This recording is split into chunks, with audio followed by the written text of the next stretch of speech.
it's Angel Vane, and this is episode 44 of my author's diary. Now, I have been working from home with my day job for the past 4 weeks, and I finally feel like I've hit my groove on working from home. Everything is set up, and it almost feels like normal.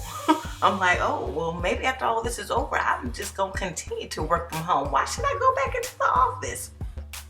So here are 5 things that I have done to transition to working from home successfully. So, and this is going to kind of be in order of importance because these are the things that were like critically important for me to kind of get set up first and then all the way to the last one. So the first thing was establishing my workspaces. So in my house, I already had 2 kind of office areas. I had the downstairs home office, and then I have this upstairs area right here where I sit, where I do my YouTube videos. So downstairs was always for more personal work and side hustle. I'm an author on the side type of work. What I would do downstairs is that's where I actually had to get into the actual work zone. This is all about work, cranking, productivity. I would do editing and revising of my novels downstairs because it really was the right conducive space for me to be in work mode. And then upstairs here in this area, this is my creativity zone. I have my piano over here, which I'm going to be starting my lessons today.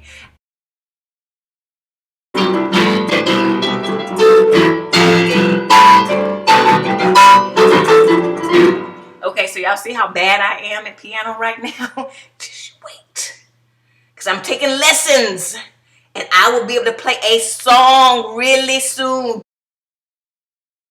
To my right, I have a bookshelf that has a lot of things that fuel my creativity. So it's filled with all these things I've gotten from my travels, different little figurines and things I found from like shopping in Old Town Tomball or Old Town Spring. And they're all just very creative and interesting. And I like to look over at them and get inspired. And so in this area is where I would write the original drafts of my novels, where I'm just in creative zone. I'm just trying to just get the story out on paper. I'm not trying to edit. I'm not trying to revise. It's just really a nice little cozy creative cocoon right here. And I love this space. So I had those 2 areas. And now all of a sudden I'm working from home. And now keep in mind, I work in the Galleria area of Houston and I live 35 miles north of that area in small little Tomball. And so when I leave work, like I really want to leave work. I want to leave the whole area. I want to go way far away and be in an area where it looks completely different from the hustle and bustle of the Galleria area in Houston. And now I'm bringing that into my house. And I'm like, okay, well, what's going to be my sanctuary?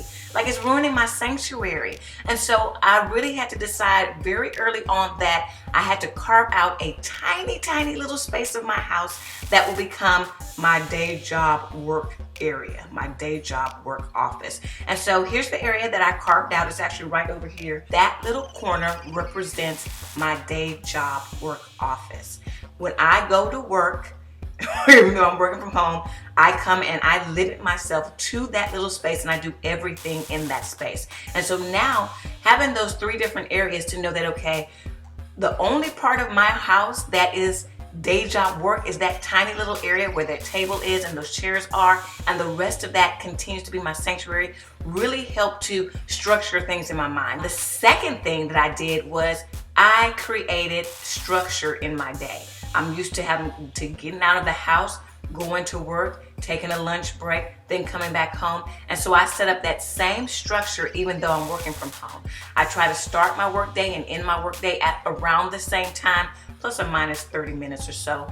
And I physically take a lunch break. And so I physically leave my work office and I go downstairs to have my lunch break, and then I come back upstairs to do my work. Third thing that I did was when I go to work, I'm not making extra trips down home because I'm technically not home. I'm at work. And so I limit the time that I spend downstairs. I don't take a bunch of trips downstairs. I don't really take any trips downstairs until it's time for me to do my lunch break. I'm not wandering around the house trying to do other stuff. And so having that structure and limiting how much I'm wandering around my house and getting distracted by other stuff really helped my productivity. Now, the 4th thing that I did was I actually get dressed.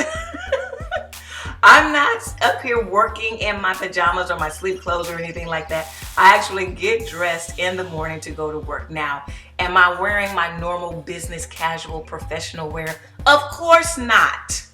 My work from home attire consists of sundresses or maxi dresses. Forget jeans days. Jeans aren't comfortable. My maxi dresses are comfortable. My sundresses are comfortable. And I literally I get up, I do my normal morning routine, and then I walk into my closet and I'm like, well, what am I going to wear to work today? And I look through all of my little dresses and I say, oh, I think I want to wear this one. And I put on my sundress or my maxi dress, and then I come upstairs and I go to work. And the last thing that I did, number 5, is I limit how much news I'm consuming on a day in and day out basis. Now, I will tell you that that is not unusual for me, because I'm the type of person that really tried to limit how much news I watched anyway, because there's so much negativity in the news. I kept that structure. So even though I'm curious and I wonder, and I can see myself just, having the TV on all day long, trying to keep up with everything that's going on, I don't do it. The TV is not on when I am working. I get up in the morning, I read my CNN 5 things you need to know today, and then that's it. I don't look at news and all that stuff while I'm trying to work during the workday. And again, that just helps to keep me structured, focused, and productive, and not distracted by the news. So those are 5 things that I did to successfully transition from working at the office to working at home. Now, if you want to continue to keep up with me and all the ups and downs that I go through as I try to write and publish new books, click the subscribe button, then click that little silver bell so you won't miss when I'm doing a video, and I will see you next time.